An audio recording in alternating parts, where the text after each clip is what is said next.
called Chocolate Covered Girls. Chocolate Covered Girls. This is Chocolate Covered Girls by the world-renowned poet named Esau Parker. He has a spoken word poem called Chocolate Covered Girls. It's available on iTunes, Google Play, and all other streaming sites. Follow him on Instagram at Esau Parker. That's ESAU Parker. You dig? And learn some of his life-changing artistry. He has the Denzel vibe going on. But we're going to chop up some real good game on today's show. Again, the phone number is 818-850-5404. We're going to take a real quick commercial break. We'll be right back right here on Tariq Radio. Learn the truth about the game by joining dating and life coach Mr. Locario and Miles Cunningham live in New York City on Saturday, April 14th at the NYC Seminar and Conference Center for the Truth About the Game seminar. In this seminar, Mr. Locario will teach you exactly what you need to know to be successful with women. Space is extremely limited, so purchase your tickets today at MrLocario.com. That's MrLocario.com. MrLocario.com. What up, everybody? It's your boy, Crispy, everybody. And I got a brand new video game app out right now, everybody. It's called Crispy's Biscuits, everybody. And you can get the Crispy's Biscuits app right now on the iPhone Apple Store, everybody. And you can also get it on the Google Play Store, everybody. As a matter of fact, everybody, it was the #1 game on Google Play all last week, everybody. The game is so exciting, everybody. There's 10 levels you can help me get through, everybody, where I'm dodging bottles of lotion, everybody. I'm dodging hair clippers, everybody. And I'm dodging taco meat, everybody. So get the Crispy's Biscuits game right now, everybody, at crispysbiscuits.com, everybody. Now I'm about to do my coon laugh, everybody.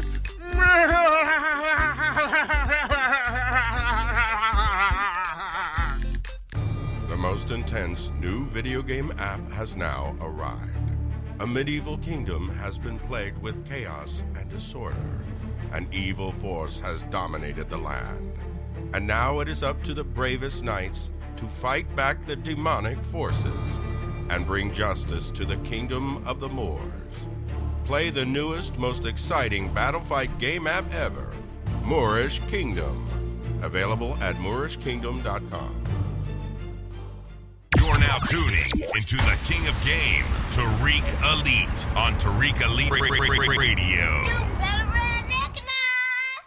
Yo, what's going on, family? We are back. Welcome to Tariq Radio. Ready to chop up some good game, as we always do. Glad to have y'all tuning in. I'm going to take some calls today. I'm going to try to take some calls while I'm chopping up game with you guys.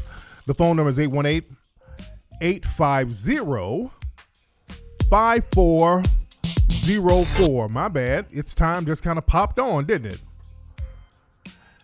Speaking of It's Time by my group Mink Slide, you guys can go to minkslide.com right now and get the official Mink Slide t-shirts, ladies and gentlemen. The t-shirts are fly, fresh, has that retro old school vibe look. Get the t-shirts. We are the hottest new group in the game right now. So get your Mink Slide t-shirts, ladies and gentlemen. Now, a lot of stuff we got to talk about. And also, don't forget to get Hidden Colors 1, 2, 3, and 4 if you do not have your Hidden Colors DVDs. That's Hidden Colors 1, 2, 3, and 4, ladies and gentlemen.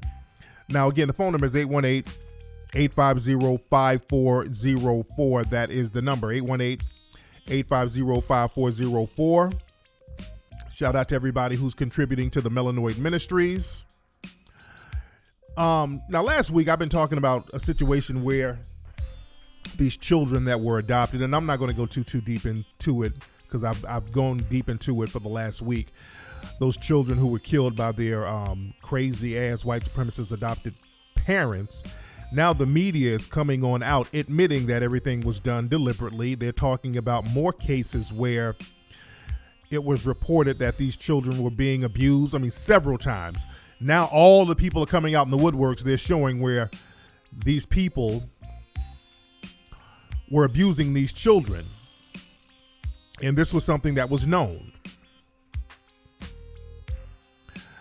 And this is why it's important for us, the Melanoid community, the black community, to dictate the narrative, we got to keep the truth out there. We're the ones who are going to have to take a position of leadership when it comes to getting information out there.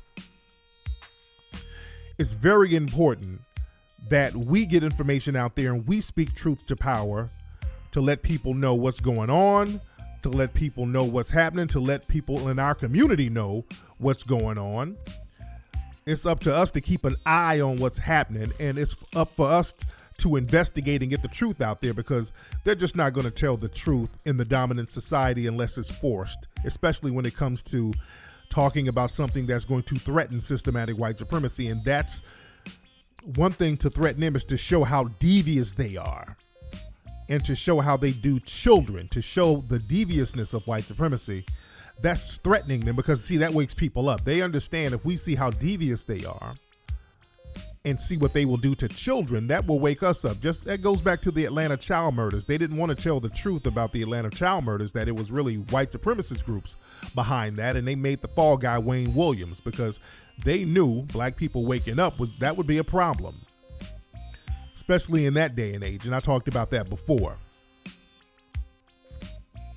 But it's very important for us to drive the narrative.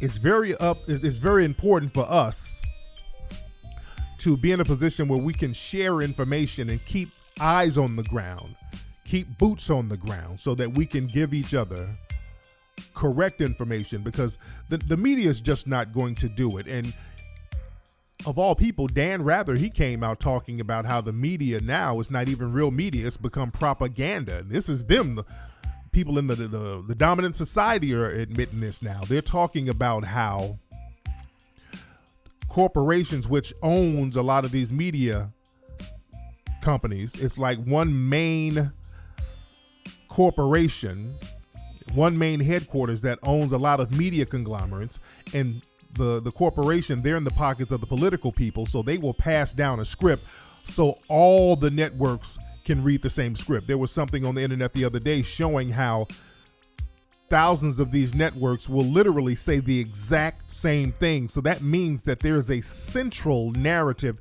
being pushed down. Yes, the Sinclair Group, all those media conglomerates under Sinclair, the news anchors literally say all the same shit. They pass down a script from the top and they all regurgitate the same thing. That's not media, that's propaganda. Elevation Allah, I see you in the chat room. I had to demod you, brother. You were blocking people in the room who shouldn't have been blocked, so I had to demod you, brother. Shout out to everybody in the YouTube chat room, by the way. What's up, Miss Love? I see you. The phone number again is 818-850-5404. That is the number. But what I want to talk about today, I want to talk to black folks about understanding potential threats and not being docile around potential threats. See, we have this thing where we give people passes. We don't know how to assess a potential threat and thwart that threat. This is something that black people are going to have to be well versed in. We're going to have to take that type of position. This whole docile, happy-go-lucky, everybody can come around and just penetrate our areas, we're going to have to get off that. We're going to have to get off that, family. We're going to have to learn how to show hostility to potential threats. We shouldn't even have to wait until they become a threat.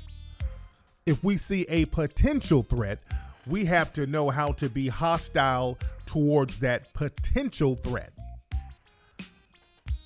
Because understand, the dominant white society, they understand how to be hostile to you. See, the thing is, the minute you, black people, the minute you show up anywhere in their circles, just you showing up, you can be in a 3-piece suit, you can be the nicest person in the world, but the fact that you show up, they go on alert and they treat you as a hostility. You do not understand how much the white supremacists call the police on black people just randomly. If you're in a neighborhood, understand this. If you're walking around in a white neighborhood, black person, if you're walking around innocently, it's almost guaranteed that several people have called the police on you already. It's almost guaranteed. Just you showing up, you walking around. I have something called the Ring app. There's a thing called the Ring app, and it's a thing where you can see people at your door, and you can look at it online, and there's also a community where you can talk about potential threats in neighborhoods. And all I see all day, I get alerts where random suspected white supremacists are just reporting black people in their neighborhoods. That's all they do. It's like sometimes it's Girl Scouts. It's kids raising money for school. They're like, there's this girl. She's at my doorstep. She has Girl Scout cookies, but she might be casing my house. It's that type of thing. Even the police, they have complained that so many suspected white supremacists are out here calling police. They say that their phone lines get jammed up for people just randomly calling the police on black people. They do that all the time. This is how so many black people get killed. They understand the system of white supremacy. They like to be in a position where they can help get you killed. That's how little Tamir Rice got killed. That dirty little white supremacist sitting in the park watching that little boy play. He knew that was a little boy playing with a toy. He knew it. But he got on that phone and said, hey, there's this guy with a gun. It might be a toy, but I think it's a gun. And they came with guns blazing, shooting down a child. So a kid playing is a potential threat. But when it comes to us, we allow potential threats if they come in smiling, if they come in acting friendly. We allow potential threats because we're so desperate collectively to get approval from the dominant society. We want them to come in. We're looking for the good white folks, as the black female co-host said to me on a show I was at recently down in Miami. I played that this weekend. They were talking about finding good white folks, and black folks have that good white folks mentality. I'm desperate to find good white folks. And we got to get off that. We got to have an indifferent mentality. And this is global. Not just in America, but black people all over the world have this mentality. We got to shake that. That's one thing that has us in this tether that we've been in for the last 500 years. We have to learn how to be hostile to a potential threat. And like I said in Hidden Colors 4, everybody should have that DVD from hiddencolorsfilm.com. The only black people on the planet that is immediately hostile to any potential threat, no matter how nice the threat is, are the black people of North Sentinel Island. It's an island in the Indian Ocean. I've spoken about it many times, but these black folks, they've been there for thousands of years. And historically, European writers from all over the world, going all the way back to Marco Polo, said, don't go over there fucking with them. Marco Polo said this. This goes back into the Renaissance era. Marco Polo said, hey, I went to China. I went to all these places. The people are cool, but it's them niggas over there on that island. Hell no, don't fuck with them. They will slice your ass down. The minute you show up, they already know. They know you're going to be a threat. They don't care how nice you are. And they go over there and try to make nice gestures. They tried to do a documentary about them in 1974. I think it was some UK, it might have been a British or a French filmmaker that went over there. Well, they tried to go over there. They were off the shore trying to find a way to get on shore, and the people were letting them know, hey, y'all need to back up. And the filmmakers was like, hey, we come in peace. We come in peace. And one of them brothers threw a spear out there and stabbed this motherfucker in the leg. They saw how precise they were with those damn spears, and they're like, okay, we need to do another movie about something else. because this ain't going to be it. They know they're not taking your bullshit fake kindness. They already know. And to this day, they don't fuck with North Sentinel Island. They do not. They make movies about it, but King Kong movies about North Sentinel Island. When they talk about that Skull Island, they're talking about North Sentinel Island. They're talking about this uninhabited island in the Indian Ocean. That's what the whole King Kong movie's about. This island that they can't go to. If they go there, they're going to get killed, or they're going to have to kill everybody, which will make it useless because they have to blow the place up. And the place is sitting, I think, the reason why they haven't blown it up is sitting in that tsunami zone. And if they have any type of atomic activity in that particular location, that might be catastrophic for the global sphere. So that's one of the reasons I think they haven't really rocked with that place and tried to come at them with bombs and all, because that's the only way you can get on there. You have to blow everybody up. Them niggas don't play those games. And it's only a few hundred of them. See, that's why I always talk about the 300. It's only a few hundred people on North Sentinel Island. It's only a couple of hundred people on that island. And they've shut down everybody. You can't fuck with their shit. They let you know we're all on the same page. All 300-400 of us. All of us on the same page. And we all say, if you bring your ass on this island, you gonna die, we gonna die. Somebody's dying. Now bring that shit on, because we ain't scared to die. And then people back up off of them. This is why I always talk about the 300. I just need 300 down-ass people. All this talk about we all need to get together. All black folks, we just need to what we need to do is learn how to get along with each other. We don't need to do shit. What you need to do is find you at least 300 people that's on the same page as you. You can change the world. That goes back to Sparta. It's 300 broke down a major army. They positioned themselves as 300 left, and they whooped ass and made history. It don't take a lot of people. It just takes a small amount of people who are on the same page. Look at the Haitian Revolution. You go check out the movie 1804. We talk about that. Everybody wasn't on the same page at the start of the revolution. There was a voodoo ceremony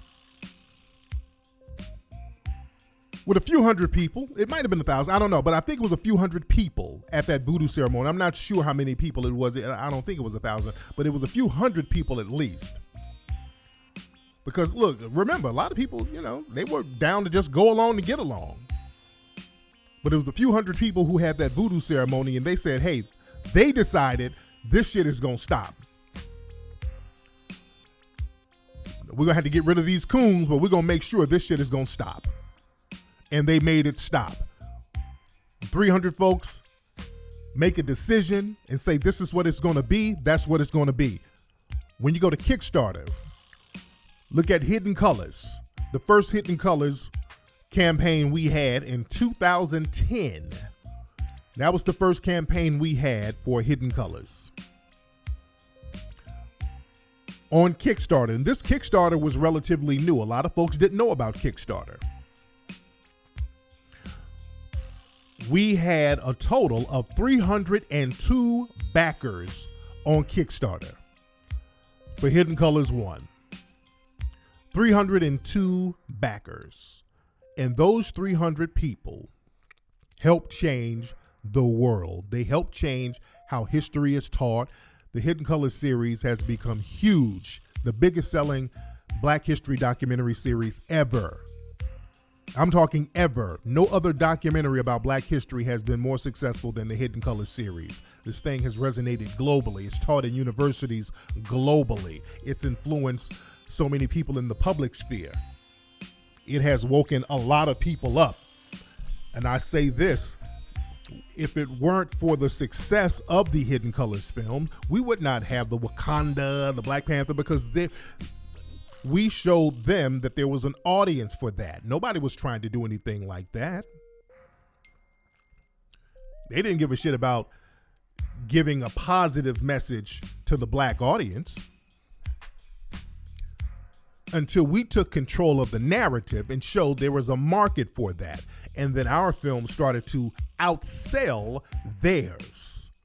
They would put out documentaries and ours would consistently hit #1 over theirs. So they were forced to deal with the awakened audience. And that all got started with our 300. Do you understand that? 300 down-ass people, you can move shit. You can move and change and reshape the world just getting a group of people. It doesn't even have to be a lot. Just a group of people on the same page, on the same code. You understand? Now I got a coon in the room. He said Wakanda was made way before Hidden Colors. No, nigga. The comic book was made. The comic book was made, but the movie was not. And let's be real. They weren't about to make it either. They kept putting out these movies where they were trying to whitewash history, and because people were collectively awakened, we kept rejecting that. They kept making these movies. If it weren't for us telling the truth, and this is where we go with telling the truth,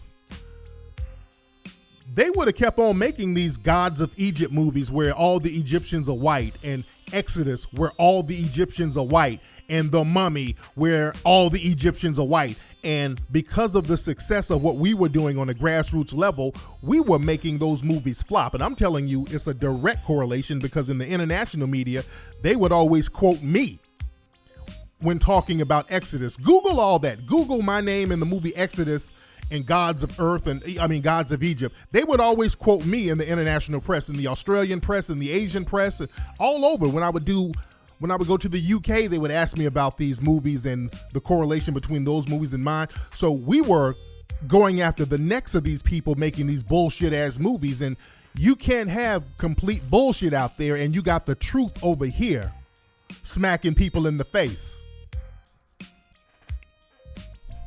You dig? You can't have a #1 movie over here telling the truth, giving you all types of receipts on what the people look like and who they were and the real names, and then you put a multi-million-dollar bunch of bullshit over here. The truth is always going to win ultimately if you put enough people behind it on a grassroots level. This is why that grassroots is important. You understand? No, somebody said they made Black Panther because of... No, I'm not going there. I'm not a descendant now. I'm not saying that. I'm saying that we help create the market for that. I 100% say that. We help create the market for that. There is a reason why they're naming movies hidden... What's that? Hidden Figures and all that. Come on now. Let's not be fake. There's a reason why they're naming their movies Hidden Figures. There's a reason why the major corporations and the major studios are putting out movies like 13, which was basically like Hidden Colors. They got some of the same people in it. You understand? Facts are facts. This ain't ego talking. I'm talking about moving things and doing things as a unit and being on code and having a grassroots movement. And let's go deep. Y'all know, if y'all remember, there were some things, I was about to get into a legal thing with Nike, because Nike put out a line of t-shirts, and I want y'all to Google this. Because Hidden Colors was so successful, Nike put out a line of t-shirts called Hidden Images. And the t-shirts looked exactly like the DVD color of Hidden Colors 2. It looked exactly like the DVD color of Hidden Colors 2. It was a big thing about that.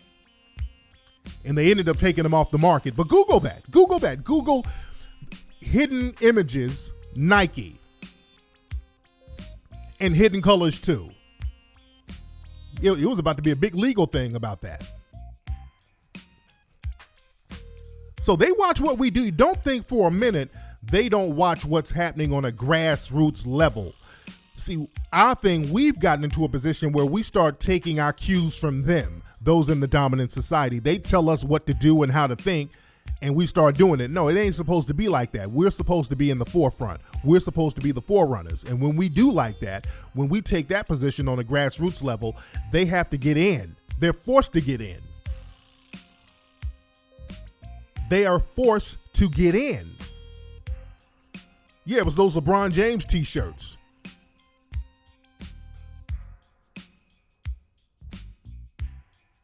They're watching what we do. Let's be very clear. They keep an eye on what's happening. Everybody does. I remember I was talking about this before when speaking of our clothing in TariqElite.com. That's our clothing line, TariqElite.com. When we were up at the clothing fair, the magic show up there in Vegas, where you have all the vendors. They had us in the urban section. And I remember there was a sister who was over there in the urban section just kind of kicking it in our booth and hanging around all the booths, and we were chopping it up, and she told me, she was like, you know, the Asians hired me to come over here to see what you guys are doing. Because all the Asians, they had their little section on the other side. They had a whole different section, but they had all the quote unquote urban designers in one section. Like it was me and Tiger. He has his clothing line was directly across from mine.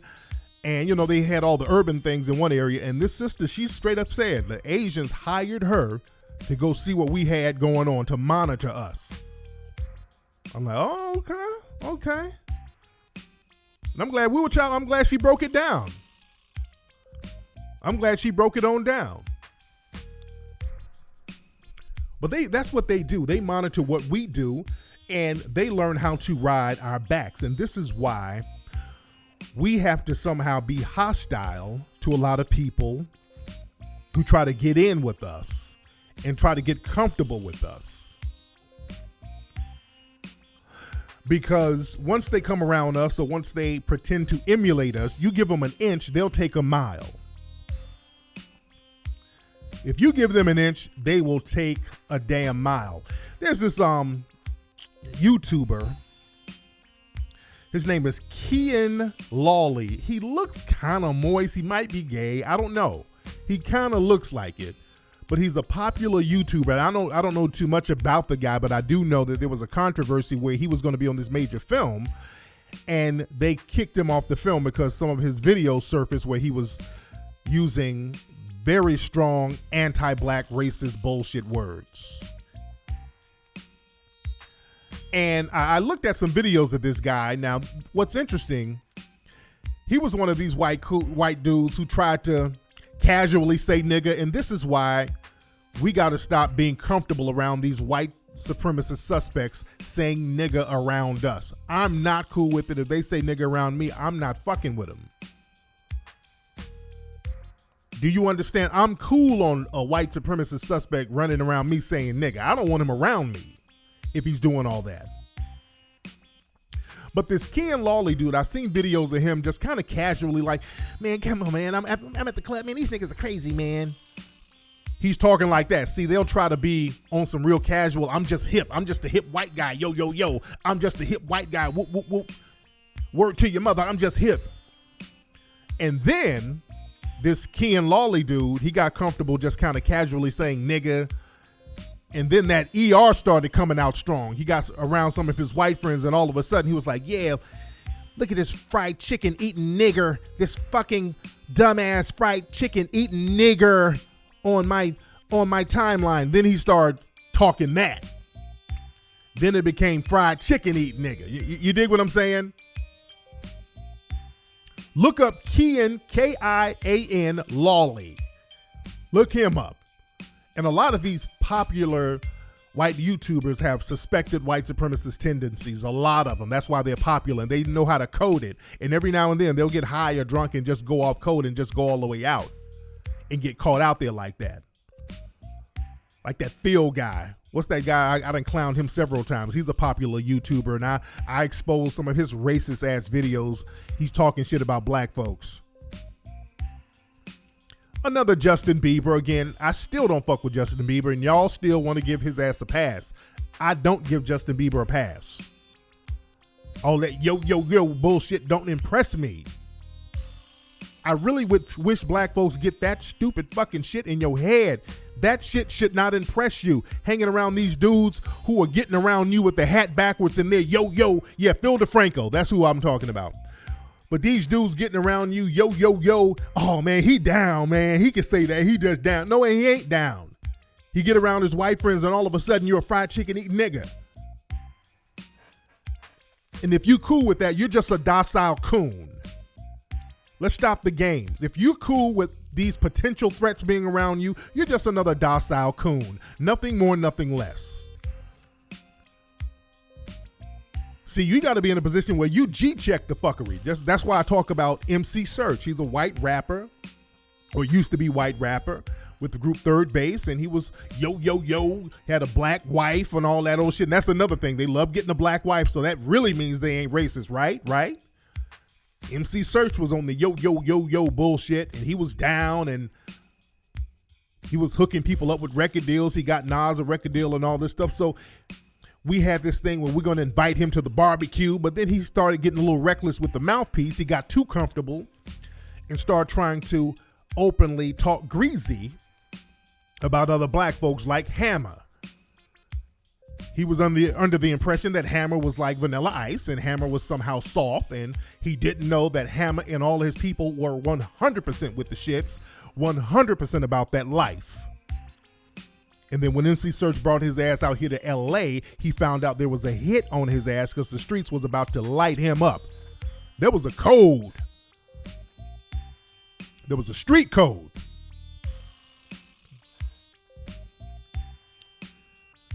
And that brings us to the suspected white supremacist Michael Rappaport. Now him, again, I've been going back and forth with his ass on social media.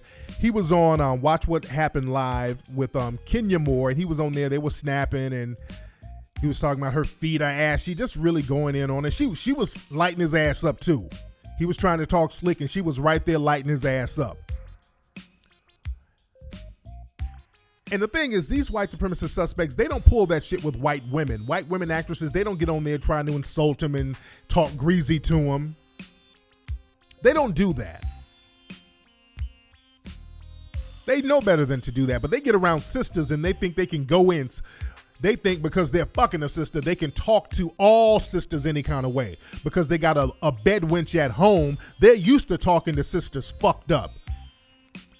Because they got that bed wench in their house doing God knows what. So they think any sister is their property, so they can say whatever the fuck they want to say. Remember, they don't do that to white women. And that's another reason I stopped listening to Howard Stern. I used to listen to Howard Stern, but one thing I noticed, Robin Quivers, that's his black female co-host. She's bed wenchy. You know, she has a little bed wench thing there just to sit around all that damn racism they spew. But they would do this thing where they would make song parodies about Robin Quivers. They would make song parodies about her breasts, and all these white dudes would send in song parodies. And every time she does the news, she does a news segment, they're making songs about busting the nut on her breasts and her chocolate titties. And the first couple of ones were kind of funny, but then it became an everyday thing. And then it became on some, it turned into some white supremacist creepy shit. Even though she's a bed wench who sits up there and giggles along with Howard Stern's bullshit, it still be, I didn't want to hear some plantation shit like that, because I know that these dudes wouldn't do that to a white female co-host. You couldn't have a white female co-host on your show where you're talking about busting nuts on her titties and all. You couldn't do that, because that white woman will have Gloria Allred shut that place down. You dig? So little stuff like that, these white supremacist suspects, they get around sisters and they feel like they can talk any way they want to talk. So people were going in on Michael Rappaport. He's talking shit to me. And Michael Rappaport, he's always been on that fuckery. And there are people actually defending Michael Rappaport now. Michael Rappaport, he's one of these people who comes around with the yo, I'm down, yo, word to the mother, yo, all that. I'm so not impressed by that shit. I'm so not impressed by that. And, you know, people talking about how Rappaport was talking about Kenya Moore on his social media. Then he posted pictures of monkeys and all this. So, you know, he's with the fuckery. But Michael Rappaport, he's been given warning signs before. We've called out his warning signs. And again, if they get away with one thing, they'll try to push the envelope. Now, understand, Michael Rappaport was talking greasy about Colin Kaepernick. People gave him a pass, but when I saw that, I'm like, I don't know. You going somewhere? I'm uncomfortable where you going. And somebody said, time for a puppet. I'm already ahead of you, by the way, family. I see people in the chat room said it's time for a puppet. I'm already ahead of you. That's all I'll say right now. But I don't like the bullshit he was saying about Kaepernick. I don't like the shit he was saying about LeVar Ball's shoes.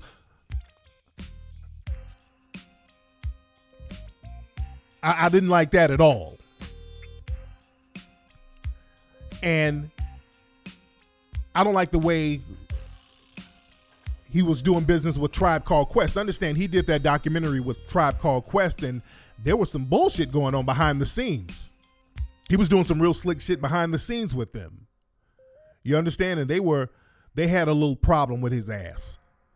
So he's always been a problematic dude as far as that. And my girl from Straight from the A, he made a reference to her like, yeah, hoe, called her a hoe, y'all hoes, and all that. You dig?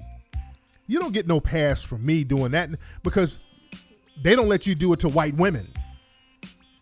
Black folks, you can't go to white women talking greasy and the white dudes are going to sit there and co-sign you. They don't like that. They'll shut that shit down.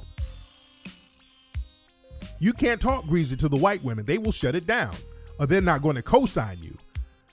And you're a fucking coon if you co-sign him talking greasy about folks. Yeah, Q-Tip and those dudes weren't feeling him. He was doing all types of little slick shit behind the scenes. Michael Rappaport, again, him, the alt-right Andes and all these people, the yo-yo-yo white dudes, just because they're going around yo-yo-yoing and banging sisters left and right, these dudes are still team white supremacy. These dudes have no problem with maintaining the system of white supremacy. While he's yo-yo-yoing and y'all talking about having Michael Rappaport at the barbecue, listen to some of this shit. Just like alt-right Andy. Andrew Schultz. Would you want Andrew Schultz on a jury that you're in a courtroom for? You're done if you get some alt-right Andys on a jury. That's how I look at it. I look at his ideology overall. If I'm on a jury and if I'm in a court case and he's on the jury, I'm fucked. And you think because this motherfucker got his hat turned backwards and he's yo-yo-yoing and he got a sister he's fucking at home, he's somehow going to see some kind of camaraderie with you. You got to understand, a lot of these white dudes who get with sisters, a lot of them do it out of strategy. They're trying to get something, or damn near all of them is, there's some type of angle with it. And also it's some type of vendetta. Just like that Crystal Karazin chick. Somebody was giving me some information about her dude, because she has a white husband, and there was some information about her husband was with some white chick back in college, and some brother took his chick. So this white dude seemed like he went on a vendetta and got him a good bed wench, and he's the battery behind her back, getting her to do all that anti-black male bullshit. But we got to know when we're around a damn threat. People like Michael Rappaport is a damn threat. Fuck all that yo-yo-yo, I listen to hip-hop, yeah. Look at his views on gentrification. You know, I think he was in a Spike Lee movie. Or was he in a few Spike Lee movies, Michael Rappaport? But Spike Lee was snapping on Michael Rappaport over his views on gentrification. Because Michael Rappaport is on some pro-gentrification shit while he's yo-yo-yoing. And yeah, Joe Rogan too. Joe Rogan says a lot of little suspect shit too, by the way. But listen to this clip of Spike Lee talking about Michael Rappaport and his views on gentrification. Said, do you think gentrification is positive? And that's when I lost it. You know, hold on one second, because Michael Rappaport was here a little while ago, and he actually responded to your comments on gentrification. Check this out. I mean, Spike lives on the Upper East Side. If the people that donated money to Spike Lee's film, his last film, saw the apartment that he lived in, they would bug out. And you notice that he's up here talking about Spike's money. Like, yeah, if people saw how Spike was living and they were donating to his movie, they'd bug out. The white supremacists love counting the niggas' money. You notice that? They love counting niggas' money. That really chaps their ass. When a brother has a few chips in his pocket, they love counting the fucking money. That's why whenever I do a movie, it's these white supremacists pretending to be Negroes talking about how much money I got. They love, that's the go-to thing with me. The alt-right, look at Tariq. I see white supremacy is treating you good, dude. Living in your house, you're doing good off white supremacy. They love being in a nigga's pocket. They love that. But let me play the rest. I don't know what he's talking about. Neighborhoods change, life changes. Spike Lee, went from, being a Knicks fan, sitting in the blue seats. Now, people evolve, things evolve, they get better. You know what I mean? And those neighborhoods in Brooklyn, the majority of the neighborhoods that have been gentrified were either abandoned. Williamsburg was a joke in the 90s. It was like this little niche-y place. It was like... Where are my New York people? Where are my New York people? Was Brooklyn, those places that's being gentrified was not abandoned? And I'm not from New York. I don't know the areas too well, but I've been to New York a lot of times. And some of these places that's been gentrified was not fucking abandoned. And I don't even live there. Where are my New York people? I used to go to Harlem all the time. Harlem wasn't abandoned. You understand? The fuck is he talking about? I ain't even from there. I know that's some bullshit. That's the same shit they say about South Africa, by the way. Yeah, we went to South Africa and nobody was there. We were just there. It was empty. It was abandoned. So we just took over. So I don't know what these niggas are complaining about. It. Gentrification? What? No. We went to South Africa and it was just uninhabited. So now Brooklyn was abandoned? Certain part. Okay. Hold like on. This little niche-y place and it was like, warehouses. It's good that it got better. First of all, Spike about to go. He said, it's good that it got better. Meaning white. Yeah, abandoned by white people. That's what he means. Abandoned. See, this is the yo. See that yo bullshit? And he sounds like the fucking alt-right. While you're impressed by the yo, he sounds just like Richard fucking Spencer. And Mike Cernovich and all these fucking dudes. And it got better. It's good that it got better, meaning whiter. They didn't need to put white people in there. They just needed to give the people the proper resources and the job opportunities that they were holding on to. That's what they needed. But listen to that white supremacist language. First of all, motherfucking Rapport doesn't know what he's fucking talking about. Spike going off on his ass. Here's the thing. Gentrification, what Michael Rapport left out because he's stupid, he did not talk about the people who can no longer afford to live in Williamsburg, who can no longer afford to live in Fort Greene, who can no longer afford to live in Clinton Hill. Yeah. Yeah, it's better for you, for the people who moved in. Why, let me ask you this. For the schools to get better in Fort Greene, why do we have gentrification? For the garbage we picked up, why happened because of gentrification? When you see white young women pushing their kids in strollers down 125th Street, 3 o'clock in the morning, what does that tell you? What does that tell you? There's more police present. Right, because it's safe. But where was the police before white people moved into Fort Greene? Exactly. Harlem. Yeah. Why don't people are missing the point? People are being displaced, and they never talk about the people who are forced to live out of their neighborhoods because of gentrification. Boom. Real talk. Real fucking talk.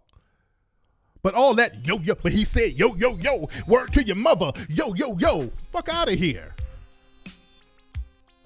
That's why I ain't impressed by the yo, because when it's time to take over somebody's neighborhood and displace people, well, it's good that it got better. Yo. Fuck out of here. I ain't co-signing no white supremacist bullshit ass talk like that. That's where they get y'all. See, when they come in with the yo, yo, yo talk, that's to throw you off so you don't know what they're planning and plotting. That's how they run game on you. They go in there yo-yo-yoing and you put your defenses down and they working behind the scenes to move your black ass up out the neighborhood. You gotta move because you can't pay the rent. He done moved in with all of his other yo-yo-yo hipster buddies. That's how they get you. Those hipsters come in, y'all so desperate for approval. They come in, hey man, let's smoke some weed. Yo-yo-yo, I'm moving here to the hood with you. Yo-yo-yo, let's smoke, man. Let's dance. Let me teach me the new nigga dance. Yo-yo-yo, they teach all that. Now, when it's time for their kids to go to school, they are not about to put their kids in your school.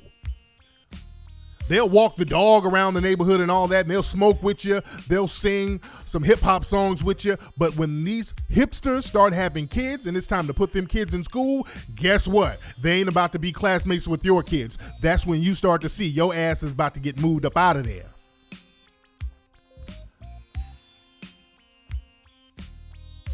When it comes to putting their children in them schools, all of a sudden your rent got real high, didn't it? Now you got to move.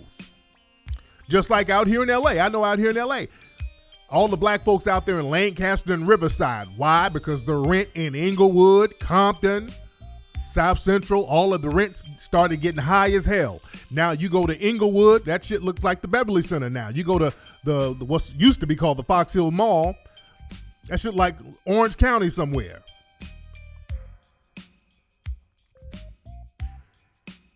See, we got to stop being docile about potential threats. I'm not impressed by these yo-yo-yo dudes. Even Rude Jude on Shade 45, he's another yo-yo-yo dude.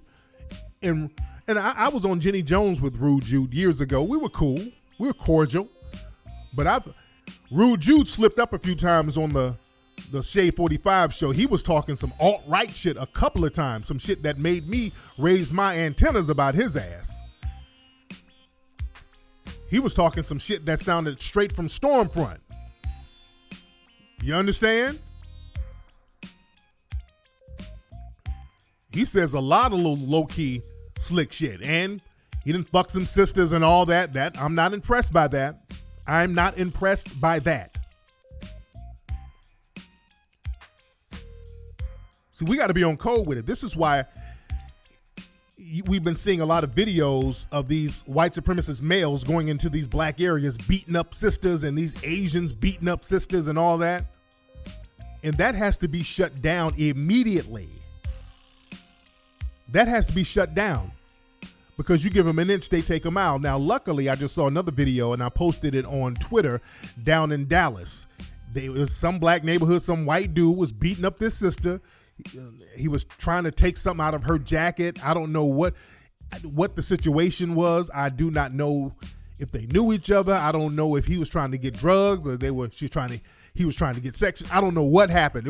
He was in there doing something he wasn't supposed to be doing. And the who, what, why don't make a difference. He was in this neighborhood beating this sister up. He was on top of this sister, manhandling her. He had her pinned down, and some brothers came from all directions and lit his ass up. I say bravo to them brothers. Them brothers came and whooped his ass. No questions asked. That's how you do. You'll find out what happened later, but right now, you are not beating up no sister right here in this neighborhood while we're standing around. That's not going to happen. We'll find out the who, what, when, where, how later. But you're going to get your ass whooped now. That's how you got to be. Now, I've had coons pop up like, man, what if, look like she might have stole something. Man, we don't know the truth. Sit your coon ass down. And going over there, you are an enemy. You are an enemy. If you coons want to make excuses for white daddy, sit your ass down over there. We're going to put you on the coon list so when shit goes down, we know where you are and we know where you stand. Because I showed another video of, and I talked about this before, there was a black store manager who was at a CVS store. There was this white female who went in there and shoplifted, and she's trying to fight the store manager, and he's holding her until the police come. He's making sure she's not running out, and he's making sure she's not hitting him. So he's handling her, making sure that everybody else in the store is safe.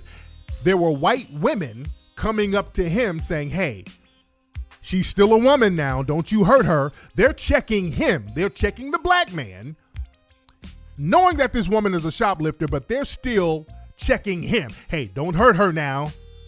She's still a woman. Watch it. One woman even said, hey, watch your mouth with her. Don't you talk out of... I mean, they're really checking this brother.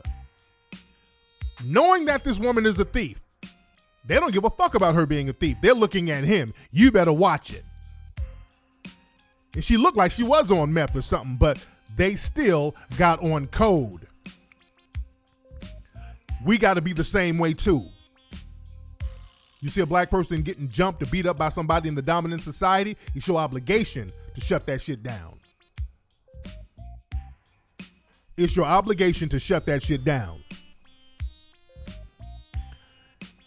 And the thing is, that brings us to comedian Gary Owen.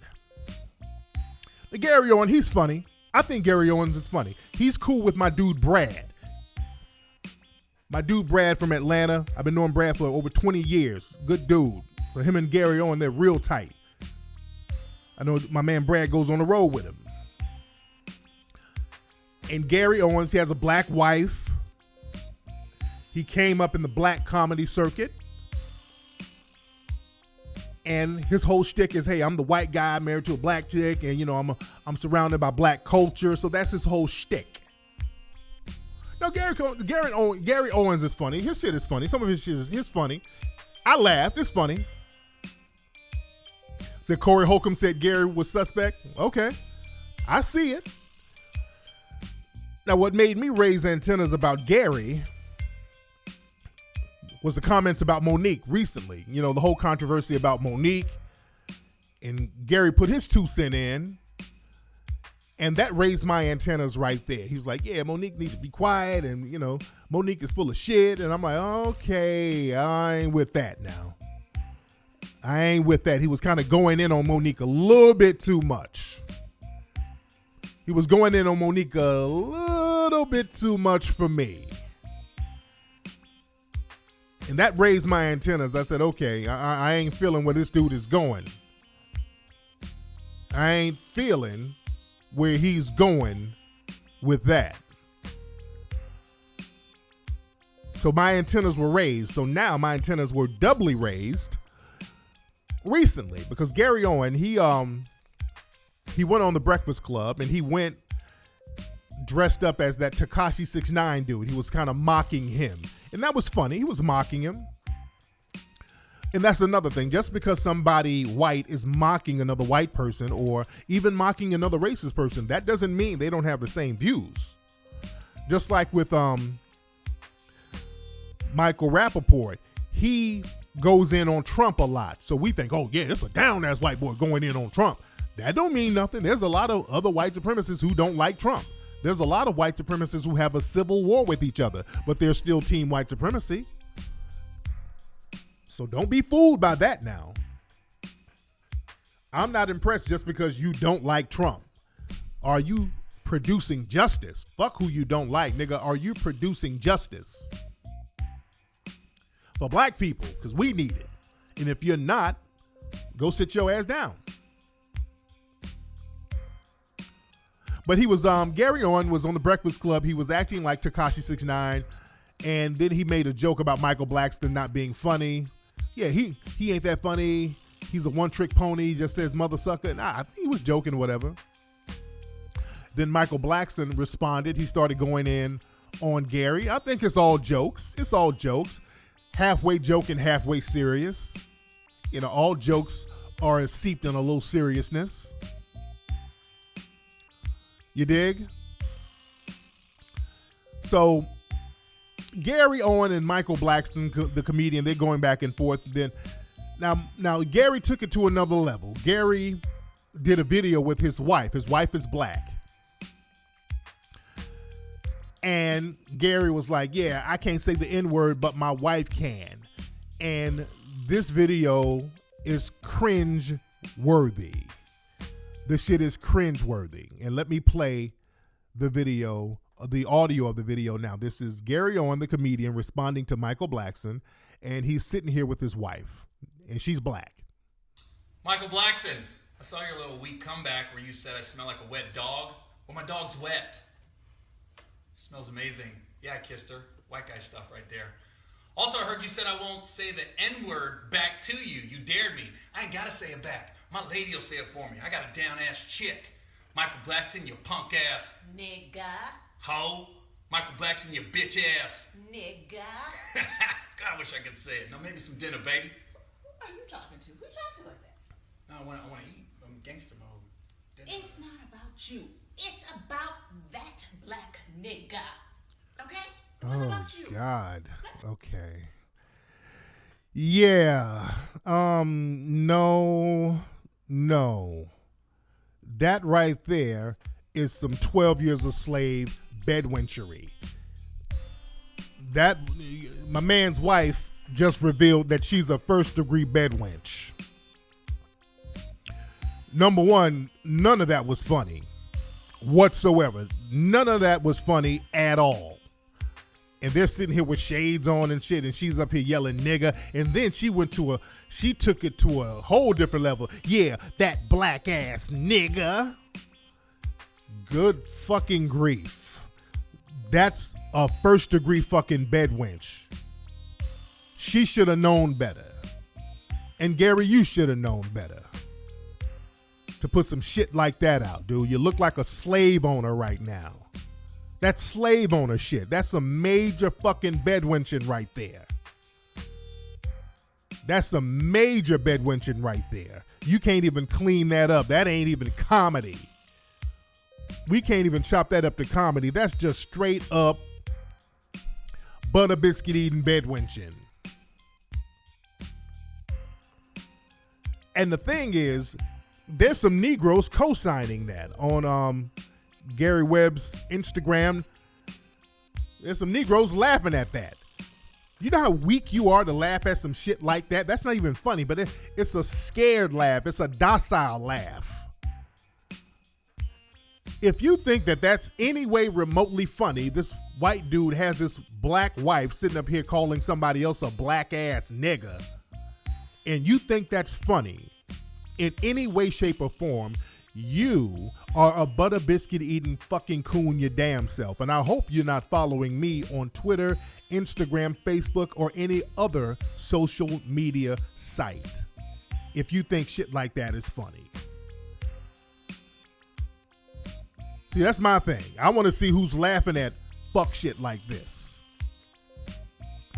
so you can back up and not be around me. You dig?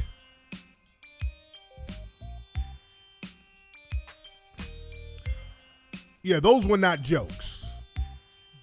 That's coon train shit all day. And when you see stuff like that,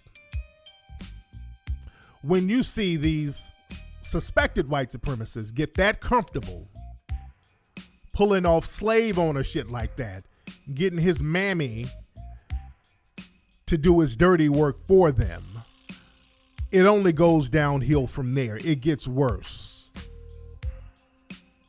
And understand, you won't see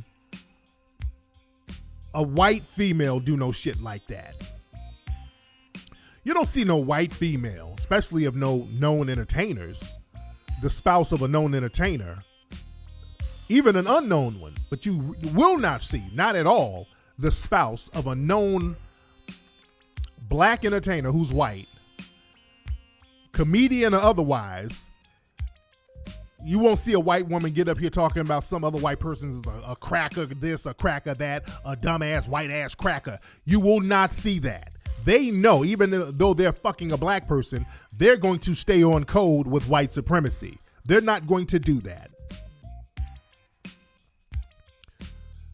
They are just not going to do that. That's why you don't see it.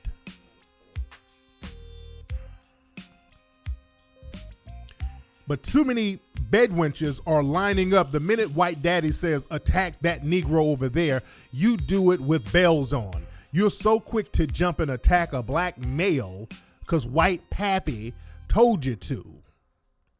You understand? That's a very bad look. That's nothing but 100% bedwenching. And that's docility and weakness. That's just being docile and weak. And once you're that docile and weak and you go unchecked, that lets the white supremacists go in and just clean up shop. That's how they can come in and colonize, because they colonize your mind first. Before you can colonize the land, you got to colonize the mind. And he's saying, ooh, I wish I could say that. I wish I could say that. Because he knows, you know, he goes out here on the road. One of these comedians, they fuck around and knock his ass out. But there's a lot. My problem is not just with these two, both of them. It's the coons co-signing it. I have the bigger problem with that. All the weak-ass coons, desperate for approval, co-signing it. Men and women, Negroes and Negresses. I can understand there's a lot of bedwenches out here who they'll lay up with white daddy and have white daddy calling them nigger and all types of stuff. There's a hashtag on Twitter where they were talking about negative experiences with interracial dating, these sisters. And I got to repost a lot of that stuff. They were talking about, yeah, I went out with this white guy. We started having sex and he started calling me a nigger whore. So never again. Y'all learn the hard way. Sometimes you don't learn the hard way and you just kind of go along with it. You like being a nigger whore in the bedroom. Some of y'all just go along with it. And some of you dudes who are caping for this, you want to be a Negro buck in the room. You want to be a bed buck. You wish you were the black woman so you can spread your boy hole open so white daddy can run up in you. That's what we got. We got a lot of moist little wannabe bedwenches out here in the form of these dudes, these wannabe bed bucks. I saw a clip that reminded me of a clip of the show I saw last night, The Last OG. It was a pretty good show. That's Tracy Morgan and Tiffany Haddish. And the show was about Tracy Morgan's character. He goes to jail for like 15 years. So he gets out and there's like a culture change. And in one scene, he went back to Brooklyn and it was these two dudes standing on the corner. You know, they had on leather jackets and the baseball hats, and he walked up to him. He was like, hey, man, yo, I just got out of jail, son. I used to be just like you on the corner, man, you know, thugging it up. I'm telling you, there's a better way, man. You can turn your life around. He thought they were some thugs, and then the dudes was like, excuse me? They were two gay dudes. He was like, oh, shit, the neighborhood has changed. But the show, check out the show. The show is it's a good show so far. It's a very short show. It's like 30 minutes. It was funny to me. I like this show. But we got to understand this. There's a lot of these dudes out here and a lot of Negroes who look at situations like this and they want to be in a bedwench, bed buck type relationship. This is why they fake laugh, because the shit ain't funny. You can't laugh at no shit like this for real because it ain't funny. This chick sitting up here with her white husband up here talking about, hey, yeah, you black ass nigga. What the fuck is funny about that? That's tragic. There's nothing funny about that. That's some tragic 12 years of slave shit. And we got to stop pretending misery is entertaining. Anyway, let me get up out of here, man. Don't forget, go to minkslide.com. Get your Mink Slide t-shirts, ladies and gentlemen. Go to hiddencolorsfilm.com to get Hidden Colors 1, 2, 3, and 4 if you don't have them already. Get 1804, The Hidden History of Haiti, the greatest documentary on the Haitian Revolution. Get that at 1804movie.com. I will be doing my live view stream in Hawaii. I'll be in Hawaii this week because I'm finishing up on the Mink Slide album. So I got to go to Hawaii to get that energy, to get that ohana, that Kahlua energy, the kahuna energy. I'm talking about liquor and shit. But I'm going to be out there working on the Mink Slide album in Hawaii, finishing up on that. And I'll probably do a show before Sunday while I'm out there, depending on my internet connection, because sometimes, you know, when I go out of the continental U.S., the internet connection is a little janky. but we will see what the dealio is. All right? Y'all be good, family. And y'all follow me on Twitter at Tariq Nasheed. Follow me on Instagram at Tariq Elite. All right? Y'all be good. Respect and blessing.